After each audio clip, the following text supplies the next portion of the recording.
하나님께서 우리에게 멋진 날을 주셨습니다. 이 자리에 함께한 여러분 모두를 주님의 이름으로 환영을 드리고, 여러분의 삶에 하나님이 함께 하시는 멋진 증거와 흔적이 새로워질 수 있기를 주님의 이름으로 축복합니다. 축복합니다. 자, 우리 교회 2015년도 표를 가지고 같이 한번 인사합시다. 사랑합니다. 주님의 이름으로 사랑합니다. 사랑합니다. 자, 그 환한 얼굴로 다시 한번 주님의 이름으로 축복합니다. 축복합니다.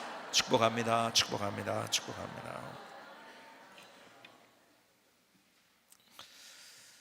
자, 이제까지 우리가 예루살렘 근방에서 출발을 해서 위쪽으로 올라오기 시작했습니다. 어디까지 왔는지 여러분 지도를 한번 보셨으면 좋겠습니다. 지도를 한번 보시고, 자, 제일 밑에 보면은 여러분들이 거기에 예루살렘이 보이시죠? 맨 끝 오른쪽에 밑에 있죠. 거기에서 그 근방을 우리가 순례를 하다가 지금 어디로 올라갔냐면 위로 올라가서 안디옥, 여러분들이 포인터로 하는 게 보이시나요? 안디옥까지 올라왔다가 거기에서 지난주에는 어디까지 가냐면 저기 가운데쯤에 있는 지금 점은 없는데요, 거기 에베소까지 갔습니다.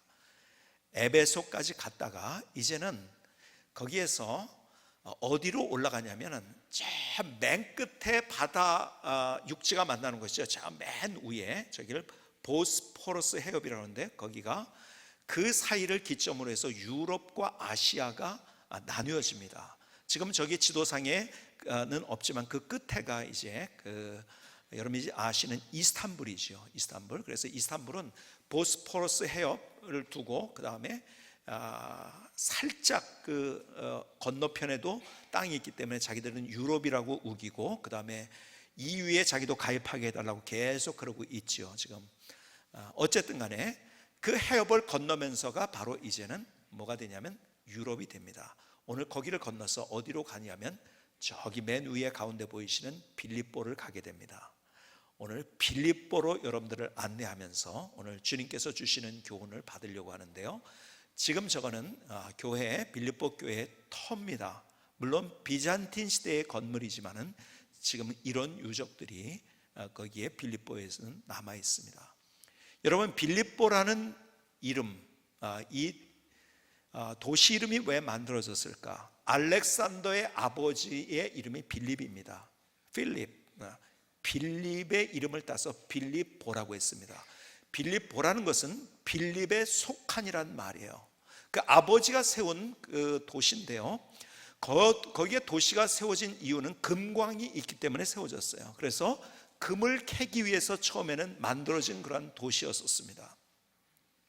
그때는 이제 계속해서 그 도시가 발전했는데 뭘로 발전했냐면 금광으로 발전하고, 그리고 이제 알렉산더의 제국 아래서 이제는 발전하게 됐죠. 그러다가 여러분들이 아시는 대로 이제 알렉산더의 제국이 어디로 넘어가는 로마로 넘어가게 됩니다. 그래서 로마로 넘어가면서 로마에 속한 도시가 되었고, BC 한 146년경에 로마로 넘어가게 되면서 여기에서 중요한 사건이 일어나게 됩니다. 이 도시에서 그 역사에 보면 이 로마의 내전이 일어나는데, 그 옥타비아누스와 그 다음에 안토니우스가 같이 자기의 상대를 물리쳤는데 누구냐면 블루투스와 카시우스입니다. 그 전쟁에서 옥타비아누스와 안토니우스가 승리를 합니다. 그래서 거기에 군인들이 주둔했던 곳이에요, 그것이. 그리고 한 10년 후에 어떤 일이 벌어졌냐면, 여러분이 유명한 악티움 해전이라는 거, 이것이 세계사에서 굉장히 중요한 장면 가운데 하나인데요, 왜냐하면 헬라 제국이 다 완전히 멸망하면서 이제는 로마가 모든 것을 평정하는 게 악티움 해전을 통해서입니다. 왜냐하면 안토니우스, 물론 로마 사람이지만은 이 안토니우스가 여러분들이 역사 아시는 대로 이 클레오파트라, 마지막 헬라 제국의 프톨레마이오스 제국의 그 왕국의 마지막 왕이었던 클레오파트라와 같이 연합을 하게 되죠. 그래서 연합군을 만들고, 그 다음에 이제 옥타비아누스와 악티움 해전에서 싸우게 됩니다. 결국 거기에서 옥타비아누스가 이기게 됩니다.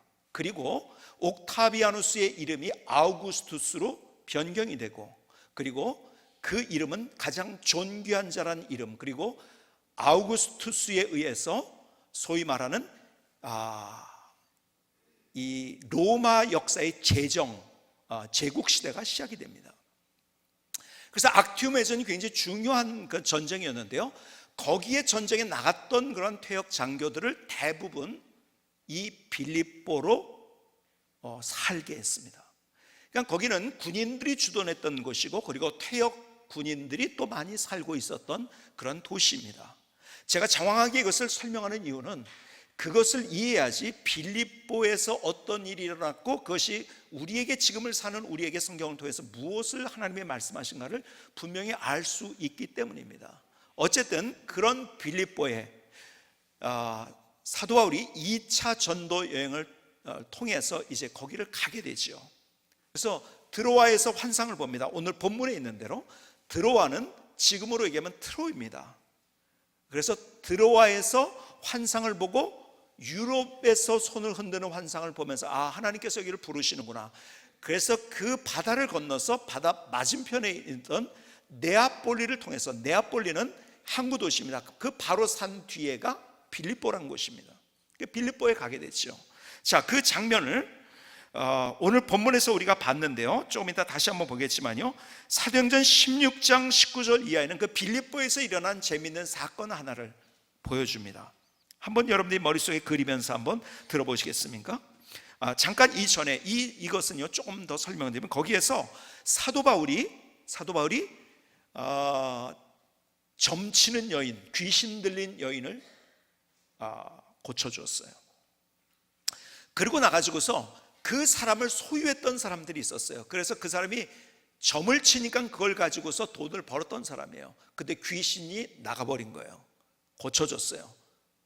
그러니까 점을 못 친다, 그래가지고 그 사람을 소유하고 있던 사람들이 시비를 걸기 시작합니다. 어떻게 시비를 거는가 한번 보시겠습니까?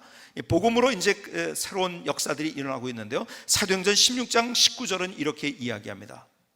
여종의 주인들은 자기 수익의 소망이 끊어진 것을 보고 바울과 실라를 붙잡아 장터로 관리들에게 끌어갔다가 상관들 앞에 데려가고 가서 말하되, 이 사람이 유대인인데 우리 성을 심히 요란하게 하여 로마 사람인 우리가 받지도 못하고 행하지도 못할 풍속을 전한다 하거늘.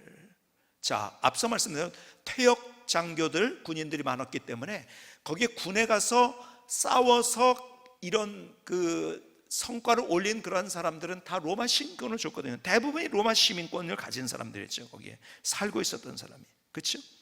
자, 20절 계속 보십니다. 무리가 일찍 일어나 고발하니 상관들이 옷을 찢어 벗기고 매로 치라 하여, 23절, 많이 친 후에 무지하게 많이 맞았습니다. 죽도록 맞았는지 모르겠어요. 옥에 가두고 간수에게 명하여 든든히 지키라 하니 그가 이러한 명령을 받아 그들을 깊은 옥에 가두고 그 발을 착고에 든든히 채웠더니, 바울과 실라를 가두는 거예요. 그리고 가둘 때 그 간수에게 특별 명령을 합니다. 잘 지켜야 돼. 그래서 어디에다 집어넣냐면 그 빌립보 감옥의 제일 끝에다가, 그래서 도저히 나올 수 없는 그곳, 잘 지키기 위해서 거기에 들어간 거예요. 자, 사도 바울이 지금 누워있는 그곳을 한번 생각해 보시겠습니까? 어디에 있습니까? 빌립보의 감옥에서 착고에 채워가지고, 그리고 가장 깊은 방에, 그래서 가장 습기진 방이었겠죠. 가장 어두운 방이었겠죠. 그리고 매를 맞아가지고 너무 아파요. 여러분, 이런 상황에서 어떻게 하겠습니까? 내가 돈 벌려고 한 것도 아니고 높은 자리에 올라가려고 한 거 아니고 하나님의 일을 하려고 이렇게 했는데, 도대체 이렇게 내가 맞아야 되나? 이렇게 조롱을 받아야 되나? 이렇게 내가 갇혀가지고서, 아니 하나님, 나 하나님의 일을 하라고 불러주었는데 여기에 막아놓으면 내가 어떻게 하나님의 일을 합니까? 이거는 논리적으로 맞지 않습니다. 사실은 그 안에 있을 때 그 갇힌 곳에서 불평하고 원망하고 분노하고 화내고 할 수밖에 없는 그런 상황. 그런데요, 16장 25절은 기가 막힌 이야기를 합니다. 한밤중에 가장 어두운 그때 바울과 실라가 기도하고 하나님을 찬송하며 죄수들이 듣더라. 기도를 했어요. 찬양하며 감사합니다. 보통 사람들은 여러분이 하나님의 일을 하다가 여러분이 지금 현재 하나님의 일을 하다가 손가락질을 당해요. 그리고요 매를 맞아요. 그리고 감옥에 갇혀요. 지금 우리의 현실로 말한다면 어떤 것이 있을까요? 아마 우리가 하나님의 일을 하다가 이 정도까지 간 사람은 없을 거예요. 뭐 내가 예를 들어서 뭐 교사를 한다. 그런데 내가 문제를 만났어요. 사람들이 어쩌고 뭐 어쩌고 막 여러 가지. 근데 이 정도까지는 가지 않았을 거예요. 그렇죠? 근데 이 정도까지 가지 않아도 우리는 불평합니다. 원망합니다. 분노합니다. 도대체 이게 뭐냐고. 일하라고 해놓고 이런 일을 만나면 내가 어떻게 일을 하냐고 우리는 그럽니다. 근데 사도 바울은 그러지 않았어요. 기도하고 그리고 찬양하면서 감사했습니다. 이게 믿음이라는 거예요. 그런데 어떤 일이 벌어졌는가? 26절에 기가 막힌 기적을 보여주십니다. 이에 갑자기 큰 지진이 나서 옥토가 움직이고 문이 다 열리며 모든 사람의 맨 것이 다 벗어진지라. 하나님이 그걸 열어주신 거예요. 그렇죠? 간수가 잠에서 깨어나니까요 이게 옥문이 다 열렸거든요. 야 큰일 났다. 특별히 저 죄수들 이렇게 단단히 너 지켜야 된다 했는데 특별 명령을 뭐 누구에게 받았는지 뭐 총독에게 받았는지 누구에게 받았는지 모르겠어요. 받았는데 그것을 자기가 지키지 못하니까 자결을 하려고 했었어요. 그때 사도 바울이 그 앞에 나타났어요. 나 도망가지 않았으니까 안 돼요. 너무 놀란 거예요. 이 간수가. 저 사람이 뭐 하다 잡혀왔는지 알거든요. 밤에 뭘 하고 있는지 알거든요. 그리고 그가 어떤 기적을 경험했는지, 자기가 충분히 도망갈 수 있는 그 상황에서 도망가지 않는 그 모습을 보면서 이야, 이 사람 예수 믿는다더니 뭔가 이렇게 다르구나. 그래서 그가 어떻게 합니까? 사도행전 16장 30절은 이렇게 얘기합니다. 그들을 데리고 나가 이르되 선생들이여 내가 어떻게 하여 구원을 받으리까 하거늘. 그 앞에 무릎을 꿇지요. 그렇죠? 그러니까 이러면 잘하는 말씀 31절에 이르되 주 예수를 믿으라. 그러면 너와 내 집이 구원을 받으리라 하고. 여러분이 잘 아는 유명한 말을 여기서 한 거죠. 빌립보 감옥에서요. 여러분 그 장면을 여러분의 머릿속에 한번 그려보실 수 있게 합니다. 지금 빌립보의 역사적인 상황 그리고 사도 바울의 상황 두 장면을 여러분에게 보여드렸어요. 이걸 머릿속에 그리고 있어야 돼요. 왜냐하면 이걸 가지고 계속 여러분에게 말씀을 드릴 거기 때문에. 자, 그래서 빌립보에 교회가 세워진 거예요. 교회가 세워졌는데요, 흥왕하게 된 거예요. 근데 빌립보 교회 어떤 교회보다도 칭찬을 받았던 교회예요. 사도 바울의 서신 중에요 계속해서 빌립보 교회를 칭찬을 합니다. 대단한 거예요. 빌립보서에서는요, 그러니까 사도 바울이 감옥에 쓴 글이죠. 이것도 빌립보서 로마의 감옥에 쓰면서 이렇게 이야기합니다. 빌립보서 1장 3절로 5절에 보니까 내가 너희를 생각할 때마다, 빌립보 교회를 쓴 거니까 빌립보 교인들에게 얘기하는 거죠. 내가 너희를 생각할 때마다 나의 하나님께 감사하며 간구할 때마다 너희 무리를 위하여 기쁨으로 항상 간구함은 너희가 첫날부터 이제까지 복음을 위한 일에 참여하고 있기 때문이라. 쉽게 얘기하면 무슨 얘기인지 아세요? 너희 복음 듣고 변화되었는데 하나님의 일을 하면서 다른 사람들은, 저 고린도 교회 보니까 예를 들었어요, 해딱비딱했어. 싸우고 지지고 볶기도 하고. 근데 너희들은 꾸준해서 변화가 없어. 조금 잘 됐다고 막 업이 됐다가, 조금 안 됐다고 다운이 됐다가, 다른 데들은 업앤다운이 심한데 너희들은 정말 꾸준하게 하나님의 일에 정진하고 있는 걸 보니까 내가 너무 기쁘다, 이 얘기를 하는 거예요 지금. 그러면서 빌립보서 4장은 계속 이런 얘기를 합니다. 15절에 빌립보 사람들아 너희도 알거냐 복음의 시초에 내가 마게도냐를 떠날 때 주고받는 내 일에 참여한 교회가 너희 외에 아무도 없었느니라. 데살로니가에 있을 때도 너희가 한 번뿐 아니라 두 번이나 나의 쓸 것을 보내었도다. 선교 사역을 하는데 사도 바울이요 얼마나 많은 돈이 들었을까요? 그렇죠? 왜냐하면 많은 사람을 거느려야 될 상황도 있고, 밥을 사주고 자기가 뭘 도와주고 그런 일들을 해야 되는 그런 것들이 다 없지만, 여러분 그 여정 속에 수많은 사람들이 주님께 돌아올 때 얼마나 많은 돈이 들었을까요? 근데 그것을 어디가 빌립보 교인들이, 다른 데가 아니라 너희들만 이 일에 참여했다. 고린도후서 8장에서는요 1절 이하에 이런 얘기를 합니다. 고린도 교인들 향해서 하는 얘기예요, 이거는. 그리고 빌립보 교인들을 소개합니다. 그들에게, 형제들아, 하나님께서 마게도냐 교회들에게 주신 은혜를 우리가 너희에게 알리노니 환난의 많은 시험 가운데서 그들의 넘치는 기쁨과 극심한 가난이 그들의 풍성한 연보를 넘치도록 하게 하였느니라. 빌립보 교회를 비롯해서 마게도냐에 있었던 그 교회들, 너희들 알아? 그들은 가난했어. 여러분, 빌립보는요 다른 도시에 비해서 상대적으로 가난한 도시였어요. 왜 그런지 아세요? 여러분이 이제까지 지나온 안디옥이나 에베소 이런 곳들은요, 이런 것은 상업의 중심지였었어요. 그러니까 장사하는 사람도 많았고요, 사업을 하는 사람 많았고요. 근데 여기는 상대적으로요 그냥 군인들이 주둔하는 곳이기 때문에 특별히 잘 사는 사람, 아니 오히려 무슨 문제가 있을 때 너무 가난해가 힘든, 어쩌면 다른 도시보다 가난하게 살고 있었던 이 도시. 그런데 그 극심한 가난이라고 표현했어요. 그런데 풍성한 연보를 넘치도록, 그래서 하나님의 일에 그들의 최선을 들였어요.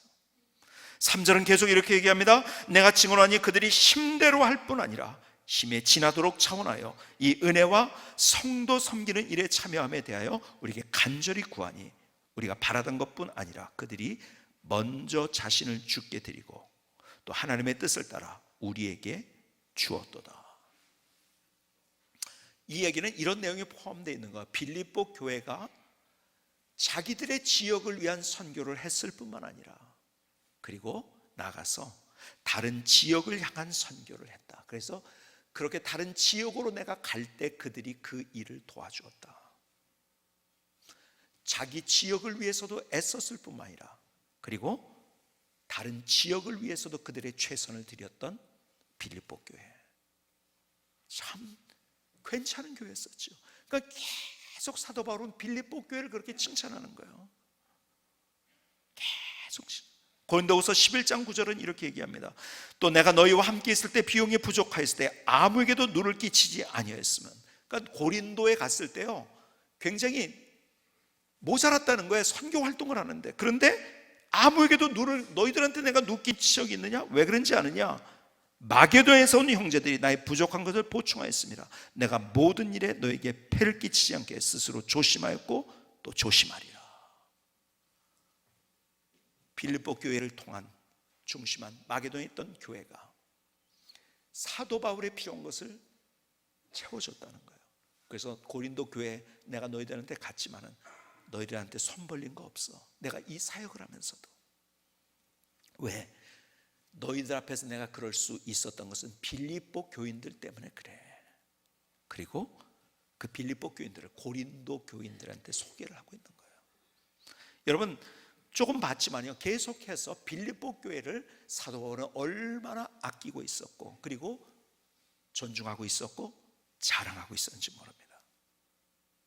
빌립보 교회는 비록 그들이 잘 사는 사람들은 아니었지만 정말 위대하게 주님의 일을 감당했던 그들을 통해서 하나님의 역사가 멋지게 나타났던 거예요. 자, 그렇다면 다시 조금 앞으로 와서 그 빌립보로 어떻게 사도 바울이 가게 되었는가? 오늘 본문에 있는 내용이 그런 내용이지요. 오늘 본문에 사도행전 16장 6절을 보니까 이렇게 말씀합니다. 성령이 아시아에서 말씀을 전하지 못하게 하시거늘 그들이 부르기아와 갈라디아 땅으로 다녀가, 바울과 실라를 얘기하는 거죠. 무시아 앞에 이르러 비두니아로 가고자 애쓸 때 예수의 영이 허락하지 아니하시는지라.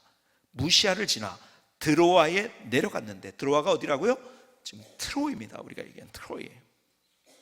9절, 밤에 환상이 바울에게 보이니 마게도냐 사람 하나가 서서 그에게 청하여 이르되 마게도냐로 건너와 우리를 도우라 하거늘. 바울이 그 환상을 보았을 때 우리가 곧 마게도냐로 떠나기를 힘쓰니 이는 하나님이 저 사람들에게 복음을 전하라고 우리를 부르신 줄로 인정함이로라. 자, 그래서 계속해서 다음 구절은 이렇게 이어집니다. 네아폴리, 드로아에서 배를 타고 네아폴리로 바다를 건너가 가지고 그리고 그 뒤에 있었던 빌립보를 가게 됩니다. 자, 근데 여기서 잠깐 아까 빌립보를 설명을 드렸죠. 빌립보를 설명드렸어요. 빌립보를 연구하면은요 사도 바울은 거기를 못 가는 거예요. 사도 바울이 그 도시가 어떤 도시인지를 알고 있었어요. 왜냐하면 사도 바울이 살고 있었던 시대에 바로 얼마 전에 아까 얘기했던 악티움 해전이 있었기 때문에 그들이 지금 그 도시가 그래서 어떻게 된 것 너무 뻔하게 알고 있었던 사실이었던 거예요. 거기 가가지고 어떻게 보면 군인들만 있는 그 지역에 내가 어떻게 가라고. 근데요, 군인들만 있었으면 괜찮은데요, 두 번째는요, 그러니까 역사와 지리를 알면은요, 여러분이 성경을 더 깊이 있게 우리가 알 수 있는 것. 자, 그러기 때문에 거기에 뭐가 없었는지 아세요? 회당이 없었어요. 왜요? 유대인들이 살지 않았기 때문에. 거기서는요, 군인들이 많았기 때문에 소위 말해서 유대인들이 먹는 정결한 음식, 코셔라는 것을 구할 수가 없었어요. 유대인들이 아무거나 먹지 않거든요. 그 코셔가 있어야 되는데 그게 없는 거예요. 그렇기 때문에 유대인들이 정착을 하지 못하는 도시였었어요. 그렇기 때문에 뭐가 없었어요? 회당이 없었어요. 자, 그런데 보세요. 성경을 읽다 보면 사도 바울이 어떤 도시를 갈 때 그 도시를 어디를 제일 먼저 찾아간지 아세요? 예수님도 그랬고요, 회당을 가셨어요. 그렇죠? 그리고 구약이죠. 그 당시에는 구약을 가지고 말씀을 전하면서 복음을 전했던 거예요. 그래서 사람들이 돌아왔던 거예요. 근데 회당이 없단 말이에요. 계산을 해보면 가면 되는 데가 아니에요. 오히려 다른 데를 통해서 가야지 거기는 가면 안 되는 데예요. 근데 주님께서 가라고 하셨어요. 그러니까 갔어요. 우리는 때로 우리의 계산을 가지고 이거는 안 된다고 할 때가 많아요. 그런데 계산으로 안 될 때 거기에 도전할 줄 아는 것, 이게 믿음인 거예요. 여러분, 우리의 인생에서는요, 이게 정말 필요한 거예요. 그래서 빌립보가 변화가 되고, 그리고 유럽이 변화가 된 거예요.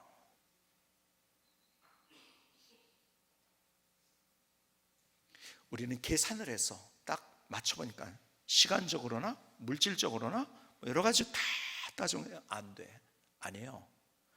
여러분, 우리의 인생에서는요, 하나님 앞에서 그런 도전, 내 계산을 뛰어넘는 도전이 우리에게 필요하다는 거예요. 여러분, 내년도 계획을 하면서 여러분들이 내게 그런 것이 어떤 것이 있을까를 생각할 수 있기를 바라겠습니다. 그 도전을 하는 거예요. 자, 그런데요, 자 보세요. 그런데 그 회당이 없는 곳에서 그래서 어떻게 됐을까요? 그렇기 때문에 오늘 본문을 계속 나가면 재미있는 일을 우리에게 보여줍니다.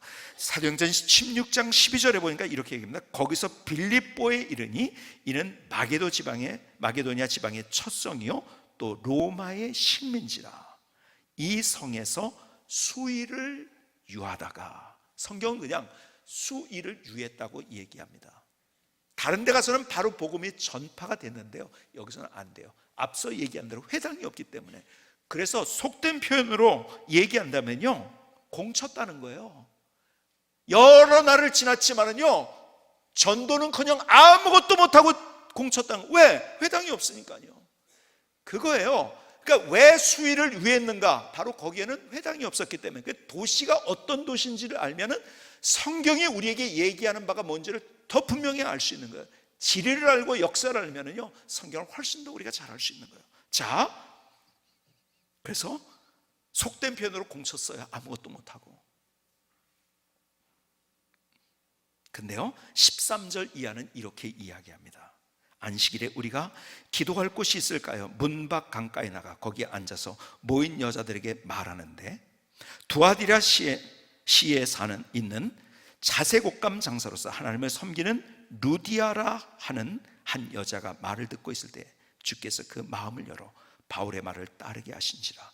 그와 그 집이 다 침례를 받고 우리에게 청하여 이르되, 만일 나를 주 믿는 자로 알거든 내 집에 들어와 유하라 하시고 강권하여 머물게 하니라.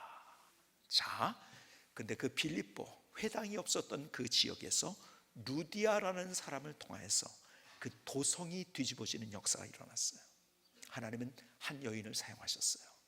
자, 그래서 오늘 이 본문 속에서 하나님께서 우리에게 주시는 정말 강력한 메시지가 바로 이거예요. 근데 왜 루디아를 사용하셨냐는 거예요.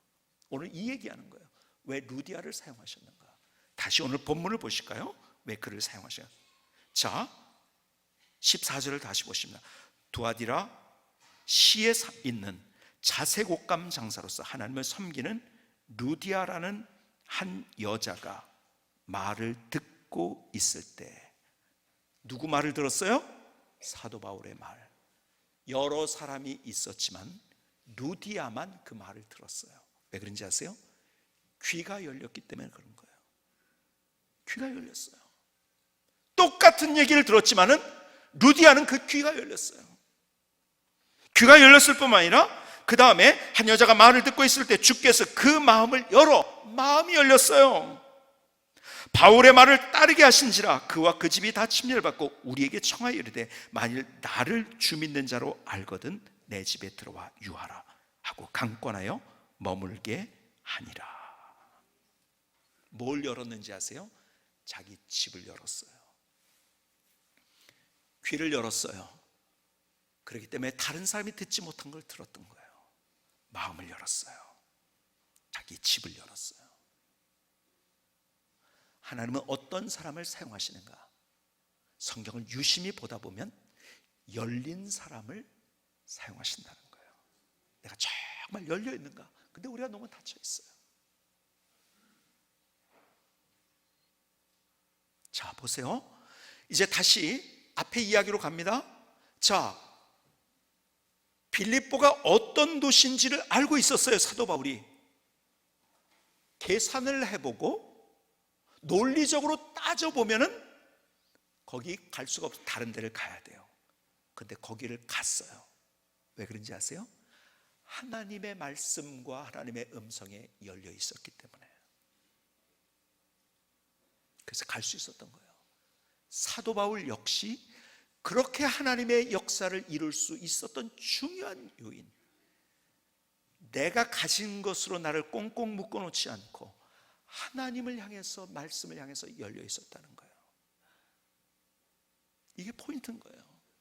자, 빌립보에 갔어요. 그리고 열심히 전도를 했지요.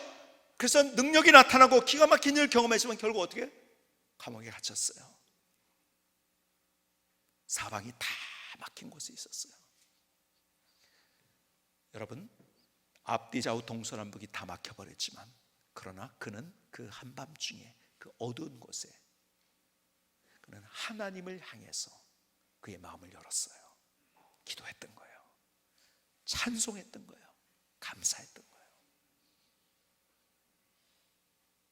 수많은 사람들이 있지만은, 수많은 사람들이 인생을 살아가고 있지만 하나님께서 어떤 사람들을 사용하는가? 열린 사람들을 사용한다는 거예요. 하나님을 향해서 하나님의 말씀에 대해서 열려있는 그 사람. 근데 내가 열려있는가? 아니에요.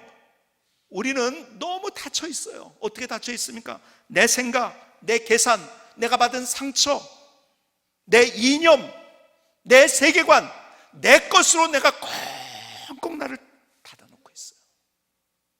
스스로 어두워지는 거예요. 아니에요. 그걸 열어야 되는 거예요.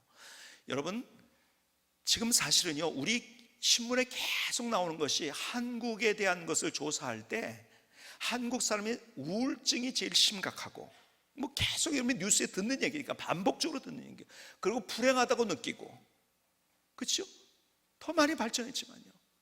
여러분, 40, 50년 전과 비교해서 얼마나 많이 발전했습니까? 근데 더 불행하게 느끼고 더 사람들을 우울하게 느낍니다. 더 많은 우울증에 걸려 있어요. 옛날에는요, 서로 열려 있었어요.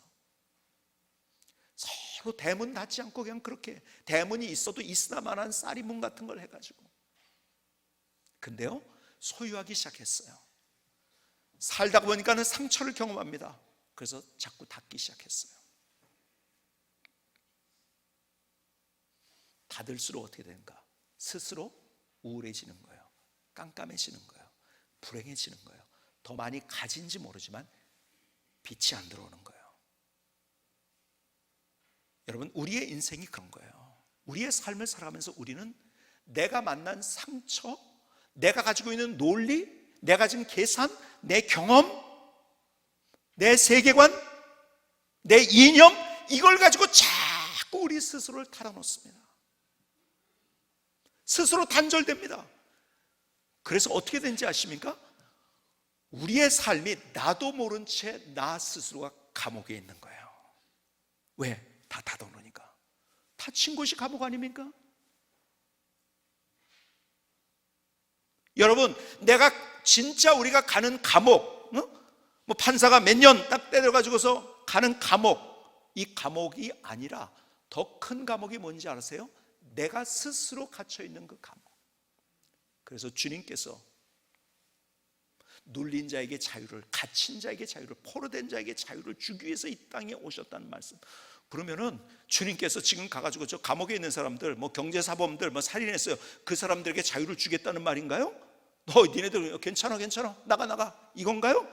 아니에요. 우리가 지금 감옥에 갇혀 있다는 거예요. 스스로 감옥에 갇혀 있다는 거예요. 주님께서 그것을 열어주길 원하신다는 거예요.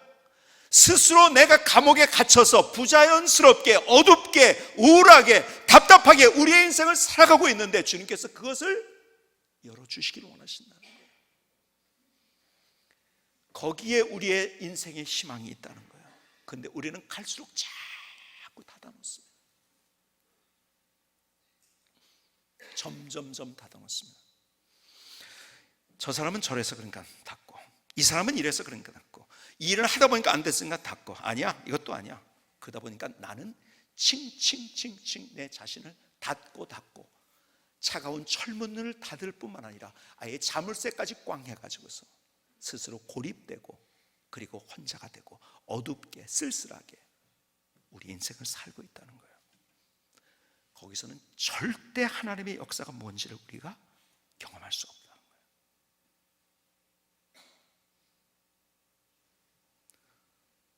오늘 주님께서 루디아를 통해서, 그리고 빌립보를 통해서 우리에게 주고 싶어하는 정말 주님의 가슴 속에 담긴 우리를 향한 주님의 마음이 있어요. 열어야 된다는 거예요. 닫힌 것을 열어야 된다는 거예요. 왜 너희들은 감옥에 스스로 갇혀 있느냐? 왜 포로된 자로 있느냐? 왜 눌린 자로 있느냐? 아니다, 열어야 된다. 왜? 열 때 거기서 하나님께서 하나님의 역사가 뭔지를 경험하게 되는 거예요. 자, 여러분이 다시 한번 생각해 볼까요? 사도 바울이 하나님의 말씀에 대해서 닫아놓고 그가 그냥 난 여기서 이럽니다, 계산 아무리 해봐도 안 됩니다, 그랬을 때 하나님의 역사, 유럽까지 가는 그 복음의 역사를 경험할 수 있었을까요? 감옥에 갇혔다고 거기에서 이게 뭐냐고 하면서 스스로 똘똘 말고 있었다고 한다면 그가 하나님의 그 기적, 옥문이 열리는 기적을 경험할 수 있었을까요? 아니라는 거죠. 왜 하나님이 루디아를 사용하셨나요? 모든 것을 다 열었어요. 근데 우리는 닫아놓습니다. 그래서 서로 이제는 왕래가 없는, 가족들끼리도 왕래가 없는 세상, 닫아놓으니까요. 옛날에는요, 신방, 제가 목회를 한 지 이제 20년 조금 넘었지만요, 제가 목회를 하면서 처음에 저기는 뭔지 아세요? 분위기는 뭔지 아세요? 신방을 온다 그러면 어느 정도냐면 다 도배 장판까지 새로 하고 예배를 거기서 처음 드리니까요. 그런 마음이었는데 이제는요, 저 죄송하지만 신방은 안 되는데요, 불과 20년 사이에 분위기는 이렇게 바뀌어 버렸어요. 닫고 있다는 거예요. 아니에요. 주님 우리에게 말씀하세요. 그래도 열어야 된다는 거예요. 닫아야 될 수많은 이유들이 있어요. 사도 바울이 그렇고 루디아도 그렇고 다 그렇잖아요. 그런데 그것을 열었다는 거예요. 내가 닫아야 될 인간적인 수많은 것들이 있다 할지라도 그걸 열어야 된다는 거예요. 하나님을 향해서 내가 열려야 돼요. 그리고 이웃을 향해서 우리가 열려야 돼요. 오늘 주님께서 내게 무엇을 말씀하시는지, 내가 무엇을 열어야 될지, 오늘 주님께서 내게 주신 음성 들을 수 있기를 주님의 이름으로 축복합니다. 김승기 선교사님의 찬양을 들으시겠습니다.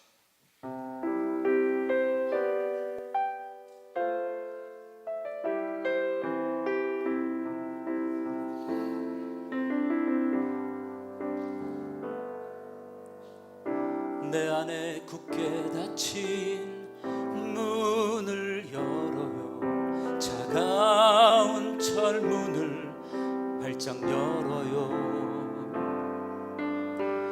나의 생각과 계산, 경험, 고집, 이념으로 닫혀진 그 문을 열어요.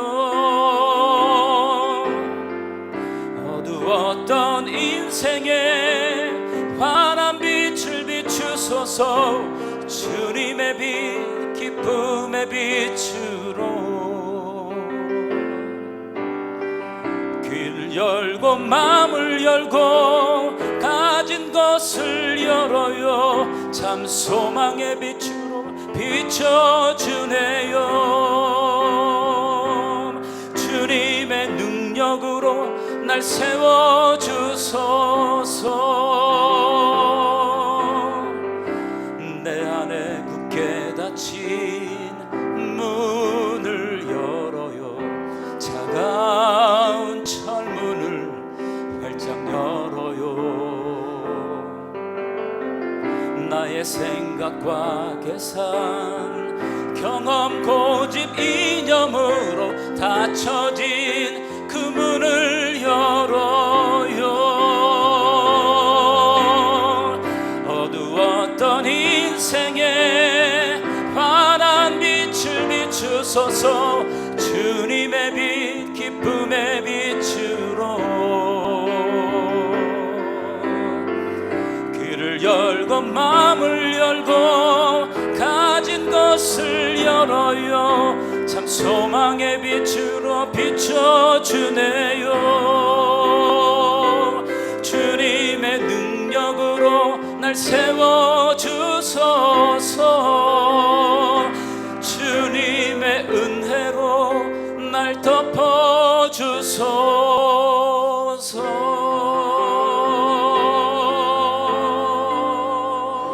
아멘. 하나님, 나의 고백입니다. 나의 결단입니다.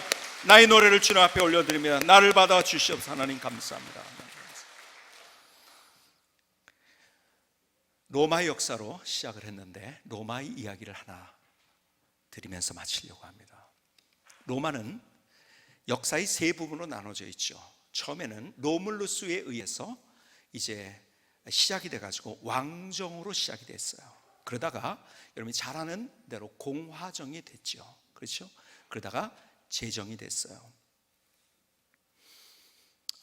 제국이 된 거죠. 로마 제국이 됐죠.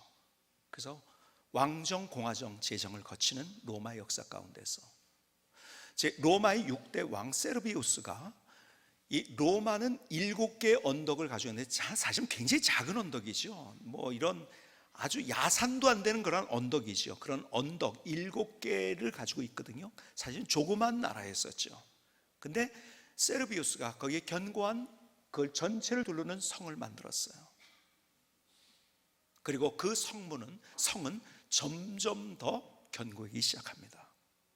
유명한 한니발이 저 성행 때문에 공격을 할 수 있을까를 생각했다고 하니까요, 그 성이 얼마나 대단한 성이었는지요. 그런데 여러분이 잘 아는 카이사르, 시저가, 어떤 사람은 역사에서 가장 머리가 좋았던 사람이 시저라고 얘기하는 사람이 있고, 로마인 이야기를 쓴 시오노 나나미는 아예 시저와 사랑에 빠진 것 같아요. 그리고 세계 최고의 인물로 그 사람을 추앙을 합니다. 아예 숭배를 해요. 근데 그 사람이, 시저가 그 세르비아 성벽을 무너뜨렸어요.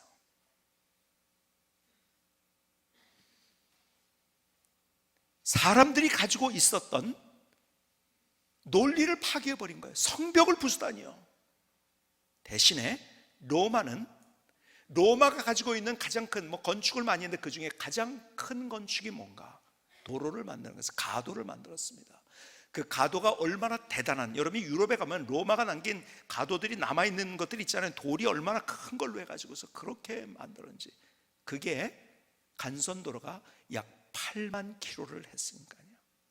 그리고 그렇게 포장하지 않은 다른 지역적인 도로까지 다 포함한다면 약 30만 킬로의 도로를 만들었어요. 카이사르가 대단했던 것, 결국 카이사르가 아까 얘기한 아우구스투스 바로 후임이었었죠. 카이사르 이후에 삼두 정치가 되다가 그 모든 것들을 평정한 사람이 바로 아우구스투스였는데, 아우구스투스가 그래서 자기가 시저의 이름을 받았잖아요. 그래서 시저, 그래서 시저 하면 황제란 뜻이 이제는 되고 있잖아요. 그런데 그가 했던 가장 기가 막힌 것, 성벽을 무너뜨렸다는 거예요. 도로를 냈다는 거예요. 그때서부터 소위 역사에서 이야기하는 팍스 로마나가 시작이 됩니다. 제가 무슨 말씀 드리려고 하는지 아시겠죠? 우리가 쌓고 있었던 성벽을 무너뜨려야 돼요. 성경은 그것을 우리에게 얘기해 주고 있어요. 내 경험 때문에, 상처 때문에, 실패 때문에, 문제 때문에, 내 이념 때문에, 내 세계관 때문에 가지고 있었던, 내가 계속 더 견고하게 쌓고 있던 내 성을 무너뜨리고, 성은 사람과 물건의 왕래를 단절시키는 거예요. 그러니까 도로는 소통하게 하는 거예요. 열어야 된다는 거예요. 열어야 돼요. 왜 우리가 우울증에 걸린지 아십니까? 닫혀 있으니까요. 왜 우리의 삶이 어두운지 아십니까? 닫혀 있으니까요. 왜 우리가 실패를 경험하는지 닫고 있으니까요. 내가 스스로. 하나님의 기적을 어떻게 우리가 경험하냐고. 아니, 열어야 된다는 거예요. 오늘 주님께서 빌립보를 통해서 우리에게 주시는 강력한 메시지가 있다고 하면 열어야 된다는 거예요. 내 생각 닫을 이유가 있어요. 성벽을 만들 이유가 있어요. 그 이유를 뛰어넘어서 우리가 그것을 부서뜨리고 열어야 된다는 거예요. 내 스스로가 안 돼요. 여는 것이 그러면 내가 열어야지 열립니까? 아니에요. 그렇기 때문에 우리가 주님을 바라보는 거예요. 시편 기자는 그래서 이렇게 얘기합니다. 시편 119편 18절에 내 눈을 열어서 주의 법에 놀라운 것을 보게 하소서. 그의 기도가 눈 열어달라는 거예요. 하나님 향해서 내가 열리게 해주세요. 내가 세상을 살아가면서 겹겹이 쌓아온 나의 성벽, 나의 철문과 같은 차가운 나의 문들 다 열어주세요. 열 때 빛이 들어오는 거예요. 하나님의 역사가 뭔지를 경험할 수 있는 거예요. 어쩌면 1년을 살면서, 한 해를 살면서 또 우리는 더 두껍게 우리의 성벽을 쌓고 있는지 모르겠어요. 더 두꺼운 차가운 철문을 우리가 만들고 자물쇠를 만들었는지 모르겠어요. 그런데 주님께서 우리에게 말씀, 그거 열어야 된다. 거기에 희망이 있다, 소망이 있다, 나의 기적이 뭔지 너희들이 경험할 수 있다. 그래서 오늘 우리의 기도가 이것이 돼요. 하나님, 그거 열게 해주세요. 시편 기자의 고백처럼 내가 하나님을 향해서 열어야 돼요. 그리고 이웃을 향해서 열어야 돼요. 오늘 주님께서 내게 무엇을 열라고 말씀하시는지 그건 다 다를 거예요. 그러나 그것을 열 수 있는, 그래서 하나님의 빛을 경험하고 하나님의 마음을 이해하고 하나님의 기적이 무엇인지를 경험할 수 있는 멋진 인생 세워갈 수 있기를 주님의 이름으로 축복합니다. 축복합니다. 기도하시겠습니다.